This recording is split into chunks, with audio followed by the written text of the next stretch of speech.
Bienvenue à Pondamuka, le plus grand temple virtuel de prière réelle. Nous sommes le vendredi 26 mai 2023. Je suis Samuel Elémé, l'humble serviteur de la divine majesté, la voix qui crie dans le désert. Je vous transmets la paix du Christ. Alléluia. Bien-aimés, en cette semaine de commémoration de l'effusion du Saint-Esprit, notre méditation est tirée du premier livre de Samuel, chapitre 21, versets 4 et 5. Je lis. Le sacrificateur répondit à Moïse, « Je n'ai pas de pain ordinaire sous la main, mais il y a du pain consacré. Si du moins tes gens se sont abstenus de femmes. » David répondit au sacrificateur, « Nous nous sommes abstenus de femmes depuis 3 jours que je suis parti, et tous mes gens sont purs. » Fin de lecture. Et de 1 Corinthiens 7, verset 5, je lis. « Ne vous privez point l'un de l'autre, si ce n'est d'un commun accord pour un temps, afin de vaquer à la prière, puis retourner ensemble, de peur que Satan ne vous tente en raison de votre manque de maîtrise. » Fin de lecture. Amen. Bien-aimés, pour fusionner avec le Saint-Esprit, nous devons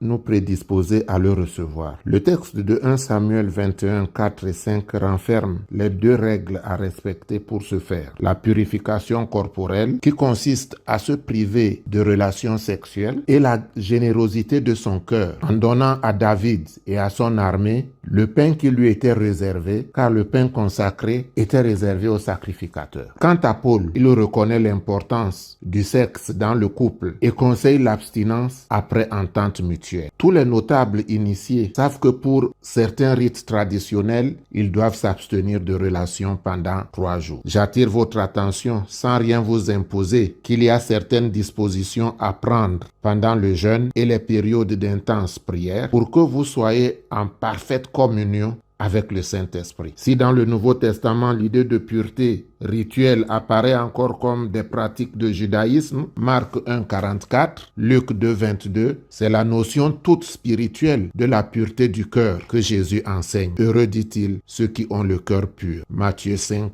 8. Acte 2 dit qu'il y avait en séjour à Jérusalem des hommes pieux, c'est-à-dire des hommes et des femmes de prière. C'est ceux-là qui ont reçu le Saint-Esprit. Et dans 1 Corinthiens 6, 17, Paul dit, « Celui qui s'unit au Seigneur est un seul esprit avec lui. Fuyez l'immoralité sexuelle. » Fin de lecture. Je te conseille donc d'expérimenter ce que je viens de te dire. Si tu veux que dimanche, lors de la célébration de la commémoration de l'effusion du Saint-Esprit, si tu veux te sentir autrement, eh bien, lave tes vêtements, lave-toi, abstiens-toi sexuellement, prédispose ton cœur à la générosité et je suis sûr, je suis certain que tu verras la gloire de Dieu. Je te dis que si tu crois, tu verras la gloire de Dieu. Que ton feu, Seigneur, brûle en moi, brûle en moi.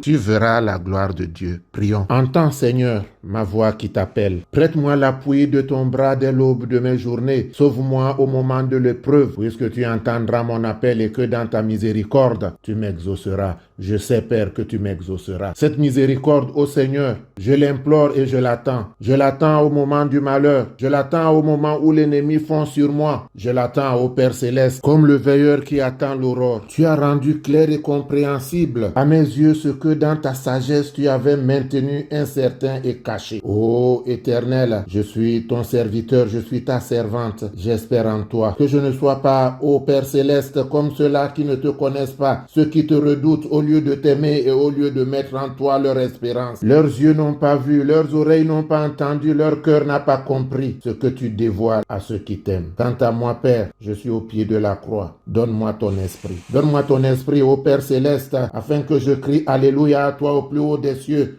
car je sais que tu es digne de recevoir la louange. Je veux, ô Éternel, bénir et glorifier ton saint nom. Donne-moi la sagesse et la compréhension, pour que nuit et jour mes prières montent vers toi, comme la fumée d'un encens de bonne odeur, et que dans ta bonté et ta miséricorde, je sois toujours exaucé. Au nom de Jésus. Amen. C'est le moment de prendre notre bouteille d'eau. La guérison dans le sang du Seigneur l'agneau. La guérison dans le sang du Seigneur l'agneau. La guérison dans le sang du Seigneur, l'agneau, dans le sang de Jésus, Jéhovah. Vers toi je viens, Père céleste, dans mon lit de malade, toi qui sondes les cœurs et les reins. Tu sais, Éternel, que je n'espère qu'en toi. Je regarde, ô Éternel, mon Dieu, vers la montagne d'où me viendra le secours. Je sais que le secours me viendra de l'Éternel qui a fait les cieux et la terre. Qui peut comme toi délivrer un faible d'un plus fort que lui?